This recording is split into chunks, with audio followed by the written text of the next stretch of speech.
말씀 받겠습니다. 오늘 우리에게 주신 하나님 말씀은 야고보서 4장 7절에서 10절까지 말씀입니다. 그런즉 너희는 하나님께 복종할지어다. 마귀를 대적하라. 그리하면 너희를 피하리라.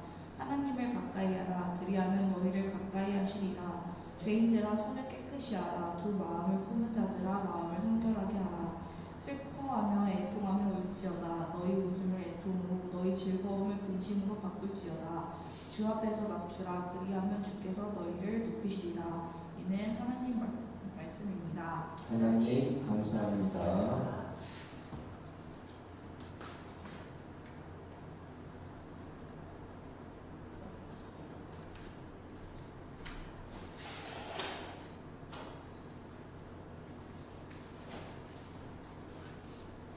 할렐루야.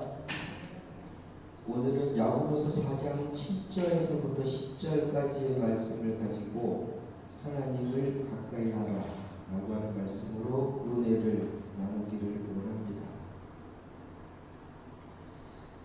저는 말씀을 준비하면서 황금의 입으로 불리던 요한 크리스토톰의 생애를 한번 추적해 보았습니다. 그런 위대한 설교자였습니다. 그는 설교를 함에 있어 두 가지 목표를 세웠는데 본문의 복음적 의미를 이해하고 이를 적용해서 청중들의 행동이 변화하도록 동기를 부여하는 것이었습니다. 즉 하나님의 말씀을 배우고 그 말씀대로 살게 하는 것이 그가 했던 사역의 바탕이었습니다. 그가 설교를 하면 청중들이 설교에 완전히 매료되어서 우레 같은 박수를 쳐서 설교가 중단되는 일이 잦았다고 전해지고 있습니다. 우리가 아는 것처럼 그런 콘스탄티노플에서 성 소피아 사원 엄청난 불가사의 건물인데 그곳이 대주교였어. 그랬는데 사치가 극에 달해 있는 제국의 수도 콘스탄티노플의 성직자들과 그리고 관료들은 부패가 너무 심했어. 사치와 부패. 그런데 그는 그것을 신랄하게 비판하였습니다. 그래서 그들로 인해 추방을 당하고 넋과 조각으로 겨우 몸을 가린 채 차가운 가을비를 맞으며 맨발로 걸어서 흑해 끝에 있는 피티우스로 가던 도중에 그의 병이 깊어져서 이제는 하나님 앞에 갈 때를 예감했어. 그는 길 옆 조그만 교회에서 성찬을 받고 작별을 구한 후 그의 생애에서 가장 짧으면서도 뛰어난 설교, 모든 것을 통하여 하나님께 영광을 돌리라. 아멘. 늘 끝으로 숨을 거두었습니다. 그때가 407년 9월 14일, 그의 나이는 60세였습니다. 저는 그래서 그의 생애를 보고 많은 감동을 받습니다. 정말 전 세계 넘버원이었던 크리스토톰이에요. 근데 그의 생애는 나이 60에 초라하게 하나님 앞에 갔지만 하나님은 그를 어떻게 받아주실까? 이런 궁금증이 일어나는 것입니다. 그는 동로마 제국의 수도의 대주교였고 하지만 그는 화려한 지위에 마음을 빼앗긴 적이 없어요. 그는 제국의 황제였던 아르카디우스의 아내 유독시아가 얼마나 사치가 심한지 자기를 드러내기 위해서 자신의 은상을 만들어 헌당하겠다고 했어요. 보통 사람 같으면 어떻게 할까요? 네? 은으로 자기의 상을 만들어 그에 헌납하겠다는 거예요. 그런데 말도 안 되는 일이라고 신랄하게 비판을 하니까 황제가 경로했어. 그리고 그 말을 철회하지 않으면 추방할 것이라고 위협했습니다. 하지만 크리스토톰은 태연하게 말했습니다. 폐하께서는 결단코 나를 그리스도에게서 떼어놓을 수 없을 것입니다. 왜냐하면 그가 결단코 나를 떠나거나 버리지 않겠다고 말씀하셨기 때문입니다. 형제가 호통을 치며 다시 말했습니다. 그럼 좋다. 그러면 너의 재산을 모두 몰수하겠다. 그러자 그는 폐하, 그것도 쉽게 안 될 것입니다. 나의 보화는 하늘에 쌓아두었기 때문에 폐하께서 그것에 손도 대지 못할 것입니다. 형제가 노발대발 말했어. 내가 네 놈을 끝내 죽여버릴 것이다. 그때 크리스토톰은 더욱 태연하게 말했습니다. 그것도 그렇게 쉽지는 않을 것입니다. 왜냐하면 나는 지난 40년 동안 이미 죽어왔기 때문입니다. 나는 세상에 대하여 그리스도와 함께 죽었고 나의 생명은 그리스도와 더불어 하나님 안에 감추어졌기 때문에 폐하께서는 더더욱 내 생명을 만나지 못할 것입니다. 이렇게 형제가 이제 체념한 듯 말했습니다. 여봐라, 아무도 없느냐? 저놈을 어떻게 하면 좋단 말인가. 이런 일화가 전해지고 있습니다. 어찌 보면 그가 제국의 대주교로서 그 모든 자기에게 주어져 있는 것을 내려놓는 게 쉽지 않았습니다. 그렇지 않나요? 그런데 그는 그 모든 것을 그리스도를 위해서 내려놓을 수 있었습니다. 부패하고 타락하는 시점은 높아지고 잘 나갈 때가 일반적입니다. 그러면 슬쩍 자신의 소리에 순응하고 복종하게 되는 거예요. 이단의 길을 걸어간 사람들이 보여준 공통점이기도 한 것입니다. 하나님이 주신 은사가 세상과 사람들에게 환으로 다가오고 기대를 한 몸에 받게 되면 스스로 자신을 위한 벽을 세워버리고 하늘의 천장의 벽을 막아버리고 하나님 없이 하나님을 믿는 자리로 슬그머니 나아가는 것입니다. 그리고 하나님의 자리를 자기 자리로 만들어버리는 것입니다.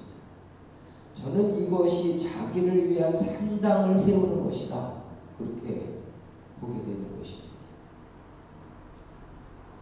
그러므로 우리가 산다는 것은 복종에 대한 문제라는 것을 알게 됩니다. 왜냐하면 우리는 원하든 원하지 않든 복종의 대상을 두기 마련입니다. 그래서 예수님은 보물을 하늘에 쌓아두라 교훈하시면서 중요한 말씀을 남기셨는데 그것이 마태복음 6장 24절입니다. 한 사람이 두 주인을 섬기지 못할 것이니 호기를 미워하고 저를 사랑하거나 호기를 중히 여기고 저를 경히 여김이라. 너희가 하나님과 재물을 겸하여 섬기지 못하느니라. 이렇게 말씀을 했습니다. 사실 이 문제는 가장 근본적인 것입니다. 우리는 세상에 살면서 이 문제에 늘 걸려 넘어지는 것입니다. 우리가 잘 알고 있는 것은 우리가 살고 있는 것이 세상이어서 재물, 즉 만몬, 돈에 치우치기가 쉽다는 거예요. 세상을 살면서 하나님에게 치우치기란 스스로 노력하고 집중해도 그리 쉽지 않습니다. 보고 배우는 것이 세상이고 세상에 추구하는 것이 돈의 세계이기 때문에 그러므로 야고보는 우리들에게 첫 교훈을 주는데 그것은 하나님께 복종하라는 것입니다. 야고보는 세상과 벗하지 말라라고 권하면서 누구든지 세상과 벗이 되고자 하는 자는 스스로 하나님과 원수가 되는 것이다라고 야고보서 4장 4절에 지적을 하고 있습니다. 내가 세상과 벗이 되고자 하면 내가 스스로 하나님과 원수가 됐다는 거예요. 이것을 다른 말로 풀어보면 누구든지 하나님과 벗이 되고자 하는 자는 스스로 세상과 원수 되는 것이다. 이렇게 동일한 언어로 풀어 말할 수 있습니다. 그래서 야고보는 자신 있게 말하죠. 그런즉 너희는 하나님께 복종할지어다. 마귀를 대적하라. 그리하면 너희를 피하리라. 오늘 우리가 읽은 본문에서 그렇게 말씀하고 있는 것입니다. 사도 바울은 고린도 교회의 두 번째 편지를 쓰면서 마지막 권면을 13장 5절에 담고 있습니다. 그 말씀이 무엇인가 하면 너희는 믿음 안에 있는가? 너희 자신을 시험하고 너희 자신을 확증하라. 예수 그리스도께서 너희 안에 계신 줄을 너희가 스스로 알지 못하느냐? 그렇지 않으면 너희는 버림받은 자니라. 이렇게 말씀했습니다.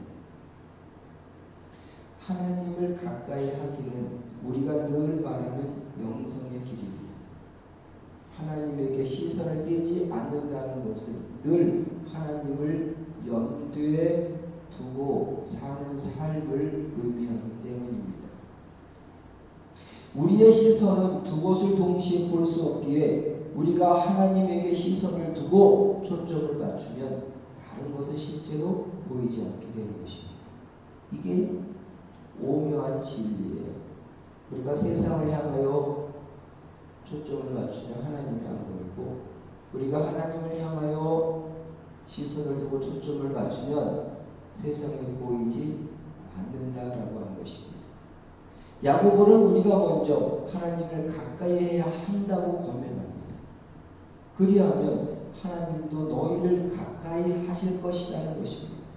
저는 이 말씀이 하나님을 이해하는 데 중요한 단서를 준다고 그렇게 믿습니다. 12해를 혈류증으로 고생한 여인이 예수의 소문을 듣고 예수의 옷에 손을 내밀었습니다. 마가복음 5장 28절에 보면 그녀가 생각하기를 내가 그의 옷에만 손을 대어도 구원을 받으리라 라고 하는 믿음이 생겼기 때문이에요. 그런데 그녀의 손이 예수님 옷깃에 스친 순간 자신의 혈류 근원이 마른 것을 느낄 수 있었습니다. 즉 자신의 병이 나은 것을 몸이 깨달아 알게 된 것입니다. 그런데 더 중요한 것은 그 능력이 자신에게 나간 줄을 우리 예수님도 아셨다는 것입니다.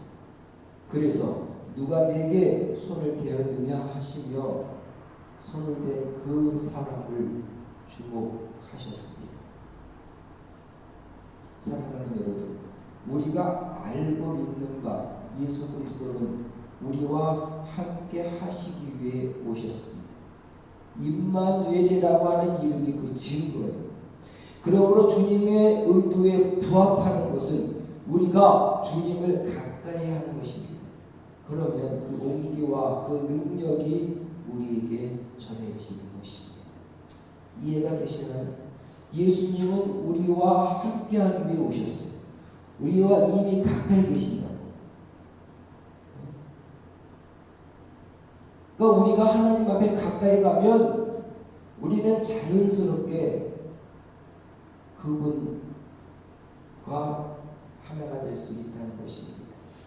그러므로 예수님이 우리 가까이 오시어 우리와 함께 하신다는 것은 대단히 우리의 내면에 심도 있게 다뤄야 하는 것입니다.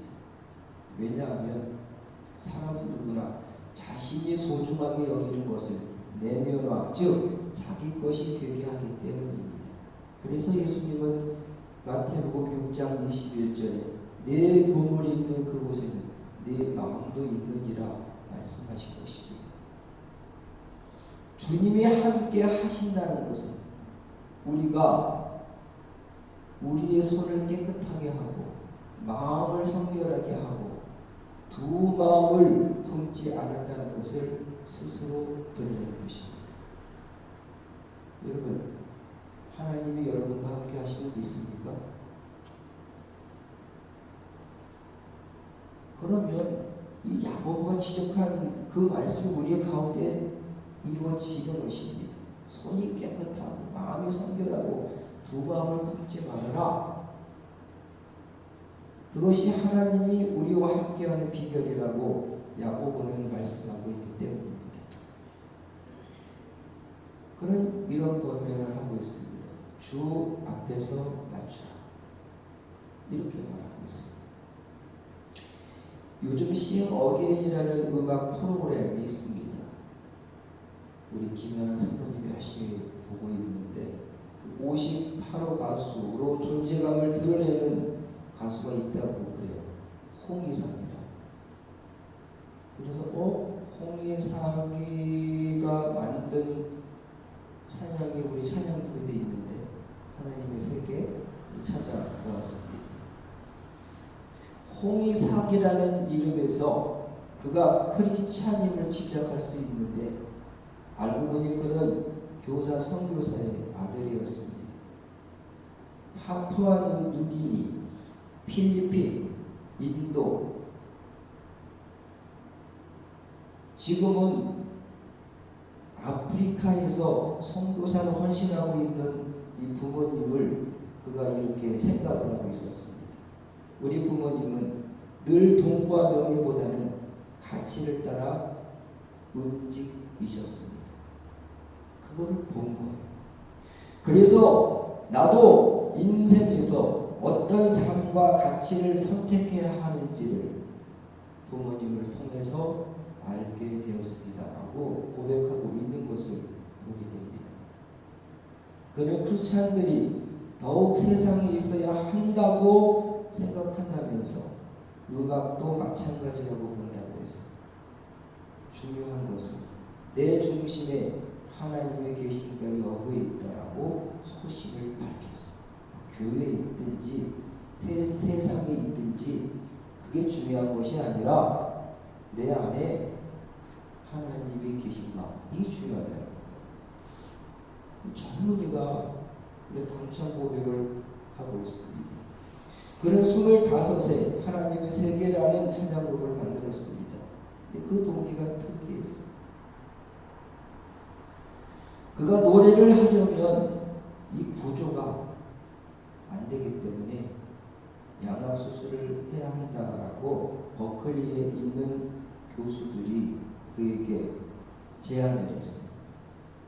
알아보니까 굉장히 많은 돈이 들어가고 그런데 자기 부모님은 자신을 서포트해 줄 수는 없고 그래서 가수를 포기하려고 했어요. 어느 교회에 가서 간증을 하게 되었는데 그 간증을 들은 한 독지가가 그를 후원했습니다. 양악 수술을 받게 된 것입니다. 근데 이런 마음이 들었어요. 그동안은 내가 내 힘으로 뭘 해서 하나님께 드리겠다는 느낌이었다면 양악 수술을 앞두고서는 내 힘으로 뭘 하겠다는 그 마음도 내려두게 하셨다는 거예요. 목소리도 하나님이 주신 것인데 이렇게 양약으로 얼굴 수술을 하게 되면서 얼굴도 내 것이 아니라는 것을 깨닫게 됐다고. 그래서 그 깨달음이 확 오는 순간에 그가 곡을 만들어 나가게 된 것입니다. 그래서인지 가사 가운데 그의 믿음의 고백을 들을 수가 있었습니다. 이렇게 노래가 시작됩니다. 참 아름다운 곳이라 주님의 세계는 정말로 내가 나갔고 솔직할 수 있는 곳 조금이라도 내 의라 말할 수 없는 이곳이 바로 주님의 세계라.